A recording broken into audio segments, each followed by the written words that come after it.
Genital estetik işlemlerinin sağlık açısından riskleri var mı? Nelere dikkat etmeliyiz? Genital estetik işlemler uygun koşullarda deneyimli bir hekim tarafından yapıldığında çoğunlukla güvenli. Ancak her tıbbi işlemde olduğu gibi bazı riskleri ve dikkat edilmesi gereken bazı noktalar var. Ve olası riskleri neler? Biraz onu konuşalım. Birincisi cerrahi işlemler için yani labioplasti, vajinoplasti, perinoplasti gibi işlemlerde enfeksiyon riski var.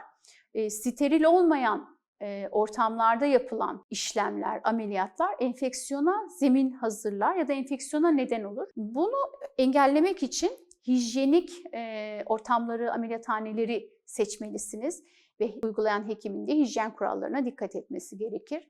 Bir diğeri kanama ve morluk olabilir. Cerrahi sonrası bir miktar kanama, sızıntı normal, morluklar normal ve çoğunlukla bu kendiliğinden düzelir. Endişelenecek bir durum değildir. Büyük bir hematom varsa o zaman gereken tıbbi müdahalenin hemen yapılmasında yarar var, yoksa dikişlerin açılmasına sebep olabilir. Bir miktar dokularda duyarlılık kaybı ya da tam tersi artışı olabilir. Nadiren sinir uçları etkileniyor çünkü bu bölgede. Bu bazen geçici, bazen kalıcı duyarlılık reaksiyonları olabilir ve buna cerrah dikkat ettiğinde, sinirlerden uzak olarak çalıştığında bu genellikle karşımıza gelmez. Bazen de iyileşme sürecinde rahatsızlık olur. Vajinoplasti, labioplasti sonrasında o birkaç hafta oturma, yürüme, cinsel ilişki sırasında hassasiyet olur. Genellikle biz ameliyatlardan 6 hafta sonra cinsel ilişkiye izin veririz. Peki başka yani ameliyatlar dışında ikinci olarak da lazer yapıyoruz. Radyo frekans, PRP gibi ameliyatsız işlemlerden sonra neler olabilir? Geçici bir hassasiyet ve kızarıklık olabilir. Bunlar olası beklediğimiz şeyler, yanma hissi olabilir. Yanlış bir uygulama olabilir. Eğer çok agresif bir uygulama yapıldıysa ciltte tahriş olabilir veya açılma yerine ciltte koyulaşma, pigment değişikliği gibi değişiklikler olabilir. Uygun bir hekim seçimi bu noktada önemli. Dolgu ve PRP uygulamalarında ne tür riskler var? Alerji riski barındırıyor. Çünkü vücudun kendi materyali kullanılsa bile dolgu maddeleri için özellikle alerjik reaksiyon riski vardır. Çoğunlukla beklediğimiz şeyler geçici ödem ve şişlik olur. İlk birkaç gün olması son derece normal. Hafif bir şişlik olur, kızarıklık olur. 2-3 gün sonra çoğunlukla kendiliğinden geçer. Eğer sizde bu kızarıklık ve şişlik dolgudan sonra uzun süre devam ediyorsa o zaman doktorunuza danışın, doktorunuza başvurun. Genital estetik işlemlerde riskleri azaltmak için nelere dikkat etmelisiniz? Bu çok önemli bir konu.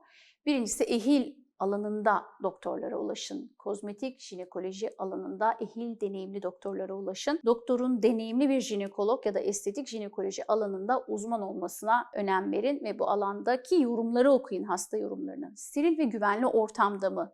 Klinik hijyenik standartlarını kontrol edin. İşlemler steril bir ortamda yapılıyor mu kontrol edin. İyileşme sürecine uygun davranın. Doktorun size anlattığı şeyleri uygulayın. Önerdiği süre boyunca cinsel ilişkiye girmeyin, aktif sporlara ara verin. Cerrahi işlemler sonrası kişisel bakımınıza, kişisel hijyeninize dikkat edin. Enfeksiyon oluşmaması için size reçete edilen ilaçları düzenli saatinde kullanın ve gerçekçi beklentilere sahip olun. Yani işlemden önce doktorunuzla konuşun. İşlem sonrası ne tür sonuçlar alacaksınız? Olası komplikasyonlar hakkında bilgi alın. Anlatılmıyorsa da sorun ve işlemler sonrası, özellikle cerrahi işlemler sonrası düzenli kontrollerinize gidin. Kontrollerinizi aksatmayın. Sonuç itibariyle genital estetik işlemler uygun şekilde ehil ellerde doğru endikasyonlarla, yani doğru kişiye doğru işlem yapıldığında çok güvenli, sonuçları yüz güldürücü. Ancak işlemler riskleri yüksek bir şey barındırıyorsa, yüksek bir risk barındırıyorsa girilmemesi daha doğru olan. Doğru doktor, doğru klinik, hijyen kurallarına uyum, iyileşme sürecine dikkat etmek anlamında gerçekten önemli. Eğer işlem yaptırmayı düşünüyorsanız genital, kozmetik, estetik işlem tüm detayları öğrenin. İlgili uzmanla birebir yüz yüze görüşmeler yapın. Bu sizin için en iyi adımlardan birisi olacak. Zira sonrasında yaşayacağınız komplikasyonlar mutsuz, hüzünlü bir cinsel yaşama neden olabilir, cinsel his kaybına neden olabilir. Yüz güldürücü sonuçlar elde etmemizi sağlayan şey ise ne?